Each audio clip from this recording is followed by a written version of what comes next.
last time we talked about how Facebook had some information on me. It'll categorize you into different advertising categories so that way they know what ads to push and what ads not to push.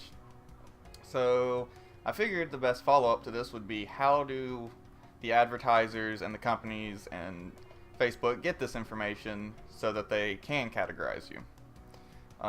They do this in a few different ways. It's kind of interesting, a little bit technical, but overall it's not too bad. So let's start by talking about what kind of advertising Facebook uses. It's what's known as interest targeting advertising or personalized advertising, which is basically them guessing what you like and pushing those types of ads towards you.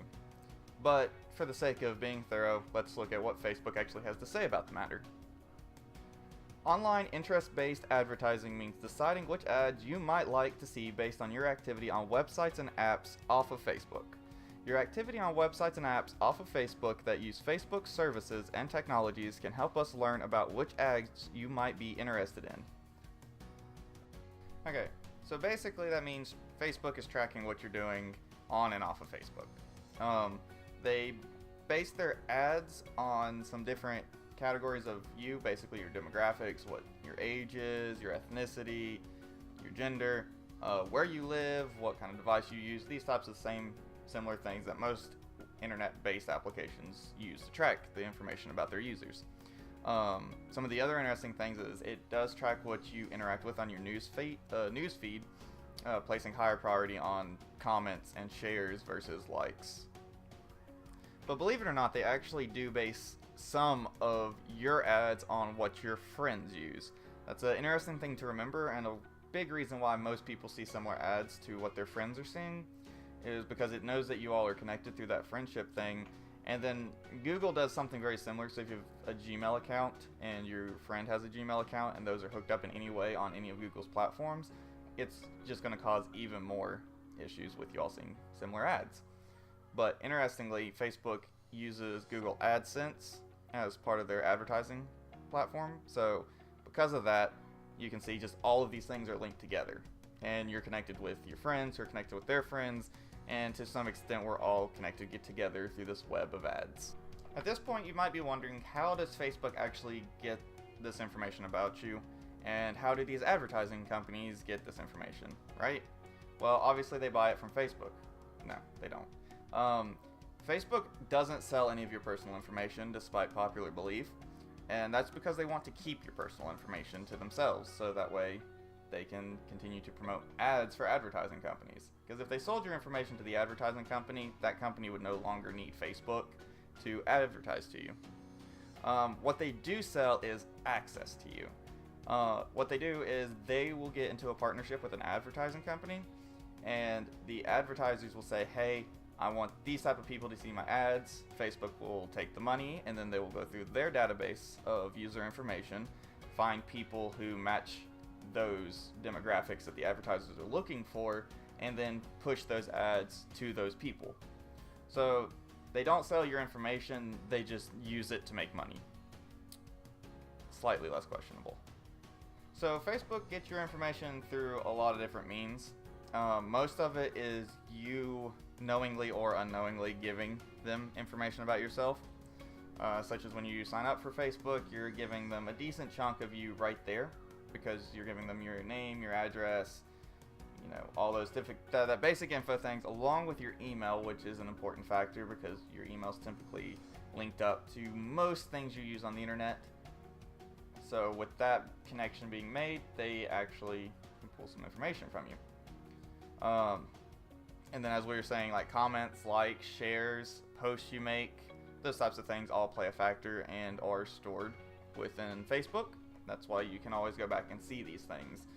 It's kind of a good rule of thumb. If you're ever curious if something like Facebook is saving your messages or your posts, it is, because you can go back and see it.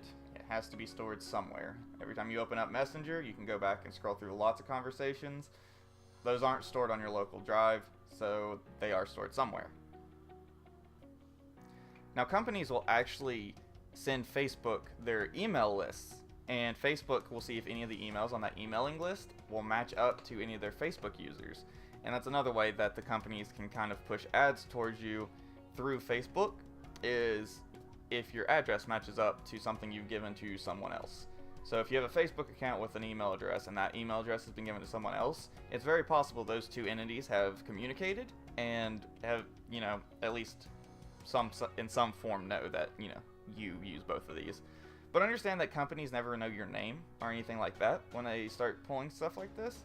And I honestly feel like Facebook doesn't care to know your name, because your name's not what's making the dollar, it's the information about you from which they can kind of figure out what you like.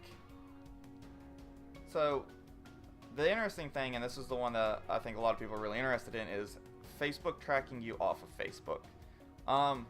Yes, this does happen to some extent.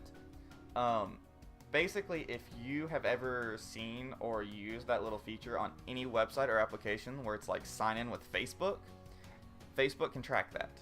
That's when Facebook knows that you've been using a certain application or a certain website or something like that.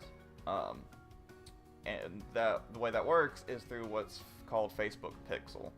And Facebook Pixel is basically this little snippet of code you can get as an advertiser, or if you're running some sort of software service or a website, you can get this little bit of code.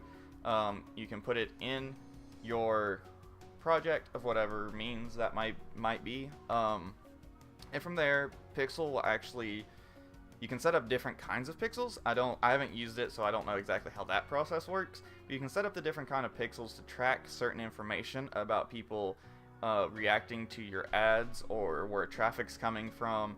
Nothing too terribly personal. Once again, nothing like your name or stuff like that. But it does send messages, or data. It sends data between Facebook and the Pixel, and it kind of keeps things updated and categorizes you based on some of those pixels that are being used.